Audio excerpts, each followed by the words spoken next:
Good evening class 12th। आज हम बात करेंगे इलेक्ट्रोकेमिकल सीरीज की। सही है।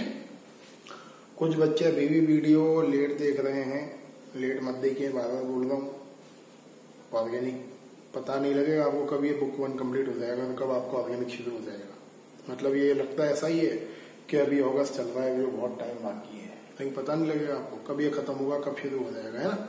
टाइम से देखिए वीडियो। चलिए, टाइम वेस्ट नहीं करते अपना। है ना। हाँ, एक चीज और इम्पोर्टेंट, संडे को मैं जूम पर इंटरेक्टिव मीटिंग लूंगा आपके साथ। कैसे प्रिपरेशन करें बोर्ड एग्जाम का, कैसे एक्यूरेसी के साथ टॉपिक को पढ़ें, and how will score better marks in board examination. देखिए, बोर्ड में अच्छे मार्क्स लाना एक स्ट्रेटेजी है। आप हार्ड वर्क से काम नहीं कर सकते। वो गए जमाने तक आप बोलोगे hard work give a better result ना, अब नहीं है सारी चीजें। तो अपन प्लानिंग से चलना है। प्लानिंग में बताऊंगा आपको संडे को, तो मीटिंग जरूर अटेंड करें जूम ऐप पर। और वो ऐसी मीटिंग्स में लेता रहूंगा आपकी, 15-20 दिन में एक मीटिंग में लूंगा। इंटरेक्शन रखेंगे हम अपना। है ना। ऑनलाइन में इंटरेक्शन करेंगे हम अपना। आते हैं काम की बात पर। इलेक्ट्रोकेमिकल सीरीज क्या है? तो सिंपल डेफिनेशन है, if we arrange the elements in decreasing और increasing order of their electrode potential value is called electrochemical series।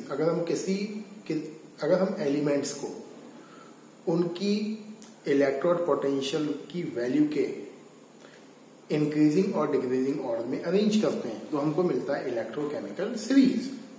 क्या इंपॉर्टेंट है? क्यों इंपॉर्टेंट है इलेक्ट्रोकेमिकल सीरीज? कुछ काम तो आती होगी। इंपॉर्टेंट है। नंबर 1 देखिए, ये हमें बताती है कौन सा एलिमेंट आपका रिड्यूसिंग एजेंट है एंड कौन सा एलिमेंट आपका ऑक्सीडाइजिंग रिएजेंट है, एक कपल के फॉर्म में। जैसे देखिए, जिंक का इलेक्ट्रोड पोटेंशियल है -0.76 वोल्ट एंड कॉपर का इलेक्ट्रोड पोटेंशियल है 0.34 वोल्ट। तो कॉन्सेप्ट ये है, कौन बेटर रिड्यूसिंग एजेंट है? रिड्यूसिंग एजेंट समझाया था मैंने, मतलब जो इलेक्ट्रॉन देगा। अब out of zinc and copper कौन इलेक्ट्रॉन देगा? इलेक्ट्रॉन देगा जिंक। क्यों? क्योंकि जिंक का इलेक्ट्रोड पोटेंशियल का वैल्यू कम है। पहले ही बोला था मैंने, जिसका इलेक्ट्रोड पोटेंशियल की वैल्यू कम होती है वो इलेक्ट्रॉन देता है, और जो इलेक्ट्रॉन देगा that one will be a better reducing agent. अगर ये रिड्यूसिंग एजेंट है तो इसके रेस्पेक्ट में ये कौन है? Oxidizing agent. के ध्यान रखना, इंपॉर्टेंट है। Point number 2, it is use to check the reactivity of element. आपका एलिमेंट कम रिएक्टिव है, ज्यादा रिएक्टिव है इन रेस्पेक्ट ऑफ हाइड्रोजन, ये बताती है। ये कर चुके हम discuss. Point number 3, this also indicate the direction of displacement reaction. जैसे मैंने केमिकल रिएक्शन लिखा Zn+CuSO4, एरो नहीं लगाया मैंने, और मैंने लिखा हुआ ZnSO4+Cu। तो मुझे एरो कैसे लगाना चाहिए? एरो में ऐसे लगाऊं या एरो ऐसे लगाऊं? सिंपल वर्ड में बोलूं, क्लास 10 के according, high reactive metal can displace less reactive metal. तो वहां कुछ काम खत्म हो जाए, कुछ बोलने की जरूरत नहीं है हमें। बट अगर हम टेक्निकल टर्म पर बोलें क्लास 12 के अकॉर्डिंग, तो हम क्या बोलेंगे? जिंक का इलेक्ट्रोड पोटेंशियल कम है तो जिंक क्या करेगा? वो अपना इलेक्ट्रॉन देगा। किसको? कॉपर को। 2 इलेक्ट्रॉन्स देगा जिंक कॉपर को, and zinc convert into Zn+2 ion, and copper क्या करेगा? 2 इलेक्ट्रॉन्स लेगा and convert into neutral state. तो हम एरो कहां लगाएंगे? इस फॉर्म में। तो आप क्या बोलोगे? इस डिस्प्लेसमेंट रिएक्शन का डायरेक्शन लेफ्ट टू राइट है। क्लियर है? तो जनरल चीजें हैं जो आपने ऑलरेडी क्लास 10th में और 11th में करी हुई हैं। आगे बढ़ते हैं बेटा काम की बात पर। देखिए, जेई मेंस का थ्योरेटिकल क्वेश्चन मैंने बोला भी आपसे, ईच वीडियो लेक्चर में we will discuss 1 IIT JEE question. अब देखिए क्वेश्चन क्या है। आपके पास सिल्वर स्पून है, ये you are having silver spoon. आपको क्या करना है? क्वेश्चन ये है कि out of ZnSO4 and AuCl3 in which solution you will place silver spoon to keep safe for a longer time. मतलब कौन से सॉल्यूशन में आप सिल्वर का स्पून प्लेस करोगे सो दैट आपका सिल्वर स्पून सेफ रहे, लॉन्गर टाइम स्टोर कर सकते हो। है ना। ऐसे मिलते जुलते क्वेश्चन आपके एग्जाम्पलर में है। देखिए, अब आपको E नोट का वैल्यू मेंशन है, जिंक का ये वैल्यू है, ये वैल्यू, ये वैल्यू। ये मैंने डायग्राम बनाया हुआ है। अगर आपको कुछ समझ में ना आए, डायग्राम बना लीजिए, क्लियर हो जाएगा। अगर मैंने Ag को रखा AuCl3 में, तो इमेजिन करिए क्या Ag Au को डिस्प्लेस कर सकता है? वहां देखिए Ag का वैल्यू क्या है 0.80 और Au का वैल्यू क्या है 1.40। तो ऐसे समझिए इसको, Ag प्लस AuCl3, Ag का क्या है 0.80 और Au का क्या है 1.40। क्या Ag Au को डिस्प्लेस कर सकता है? Answer yes. क्यों? Ag is more reactive than gold. क्यों? क्योंकि Ag का E0 का वैल्यू गोल्ड के E0 के वैल्यू से कम है, तो हो जाएगा रिएक्शन। और अगर आप Ag को AuCl3 में रखोगे तो after some time the silver spoon will disappear. क्यों? क्योंकि Ag क्या करेगा, इसको डिस्प्लेस करेगा एंड फॉर्म AgCl। क्लियर है? लेकिन अगर हमने रखा Ag को ZnSO4 में,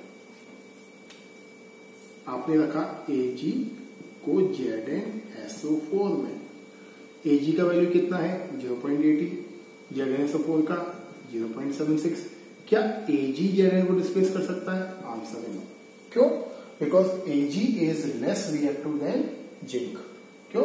क्योंकि Ag का E का वैल्यू ज्यादा है और जिंक का E का वैल्यू कम है। इट मीन्स हम सिल्वर के स्पून को ZnSO4 से भरे कंटेनर में इजीली लॉन्गर टाइम स्टोर कर सकते हैं। क्लियर है? ये जेईई मेन का क्वेश्चन है, आप ये मान लीजिए एनसीईआरटी एग्जाम्पलर लेवल का है। बढ़ते हैं आगे।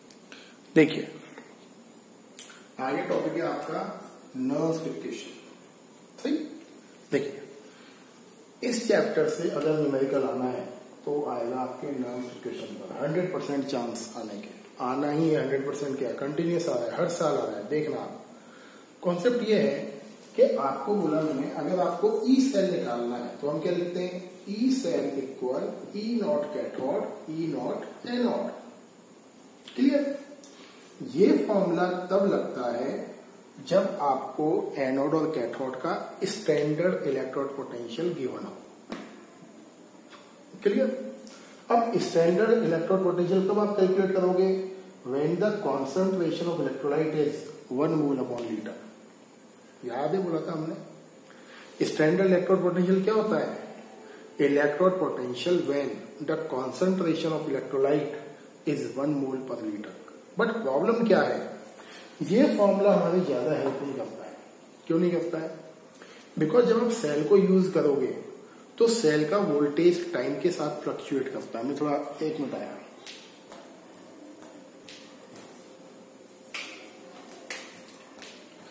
जैसे ये टीवी का रिमोट है आपके पास, तो ये टीवी के रिमोट का सेल आपके पास है। अब ये सेल जब आप खरीद कर लाते हो तो इस पर लिखा हुआ है 1.5 वोल्ट। ये पेंसिल सेल है।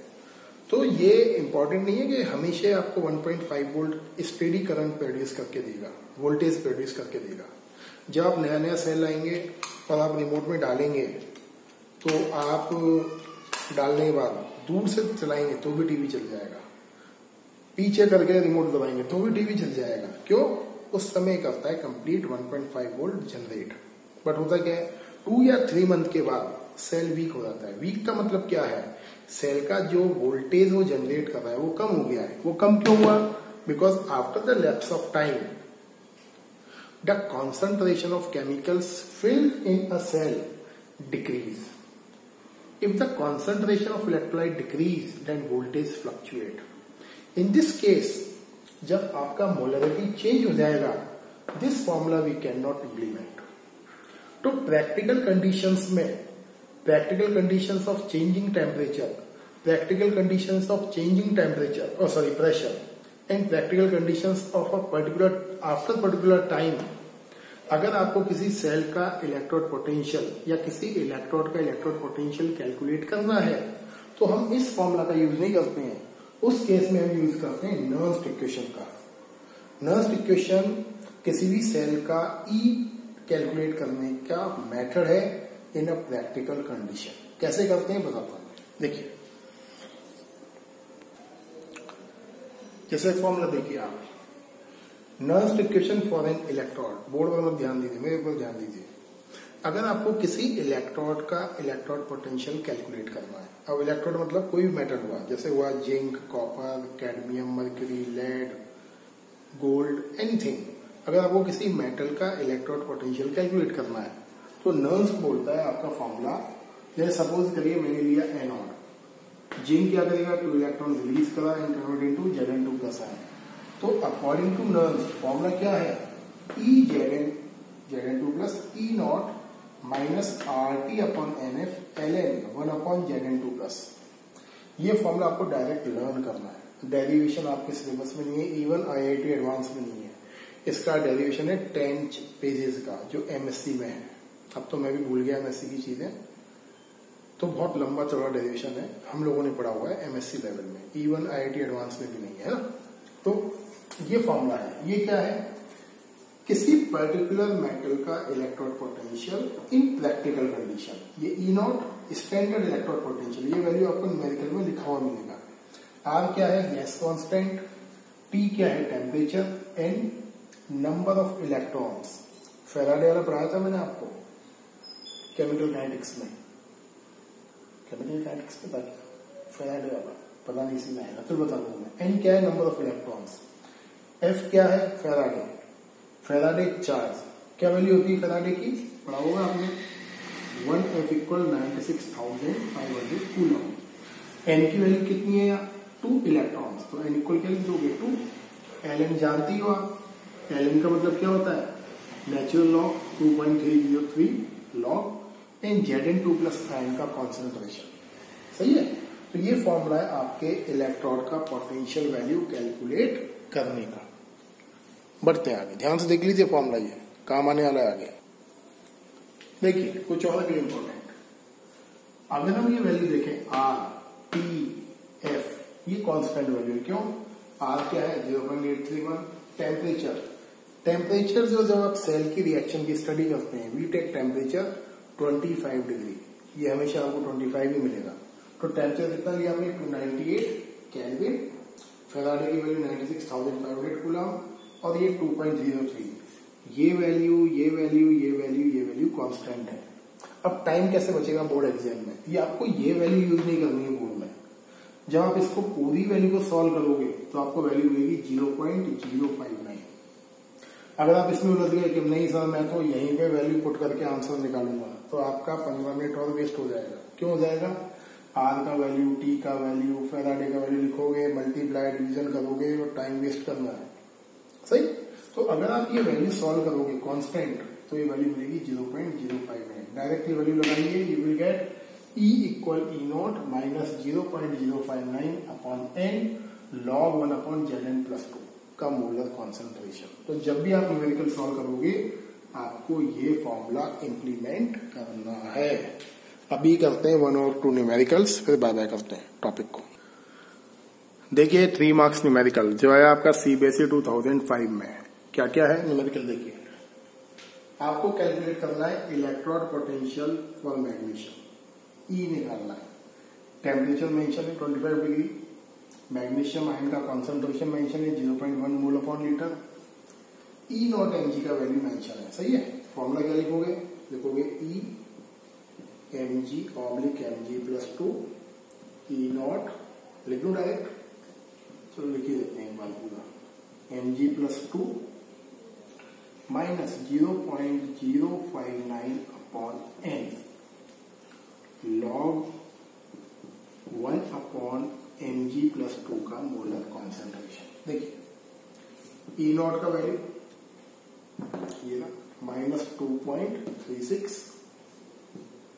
माइनस 0.059 अपॉन एन कैसे निकालोगे, लिख लीजिए mg ऑब्लिक mg प्लस 2 है, तो आप क्या लिखोगे mg प्लस 2 प्लस 2 इलेक्ट्रॉन, तो n का वैल्यू क्या हुआ 2, ये लिखा आपने 2 लॉग mg प्लस 2 क्या है 1 अपॉन 0.1।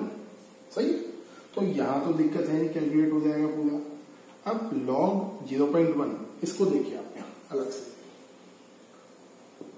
लॉग 1 अपॉन 0.1 क्या हो जाएगा बेटा, फोकस लेकर जाओगे ना, क्या करोगे 0.1 में बताइए क्या करोगे, पॉइंट हटाओगे तो क्या बन जाएगा बेटा, ये लॉग 10 अपॉन 1 और लॉग 10 की वैल्यू क्या होती है, तो यहाँ क्या हो जाएगा 21।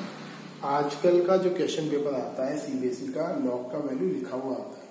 आपको लॉग की वैल्यू टेबल देखने की भी जरूरत नहीं है। मैं तो सिखाया है आपको टेबल देखना प्रिकॉशन के लिए, लेकिन लॉग की टेबल की जरूरत नहीं है। वैल्यू लिखी हुई मिलेगी, आपको केवल प्लेस करना है, कैलकुलेट कर लीजिए, you will get your answer. 3 mark question है आपका 2005 सीबीएसई का। सही बेटा, बंद करते हैं आज का लेक्चर। और एक और चीज, बंद करने से पहले टाइम से वीडियो देखिए। ये लास्ट चैप्टर है आपका ये फिजिकल केमिस्ट्री का। इसके बाद छोटे छोटे चैप्टर है। सरफेस केमिस्ट्री आपका 5 या 6 लेक्चर का चैप्टर है। उसके बाद पी ब्लॉक बड़ा आएगा, डीएनएफ भी छोटा ही है आपका, कोऑर्डिनेशन थोड़ा सा बड़ा है। तो टारगेट ये है बेटा कि 15 सितंबर we will start organic chemistry. तो 15 सितंबर टारगेट है, हम ऑर्गेनिक स्टार्ट करेंगे अपना, है ना। Thank you and have a nice day.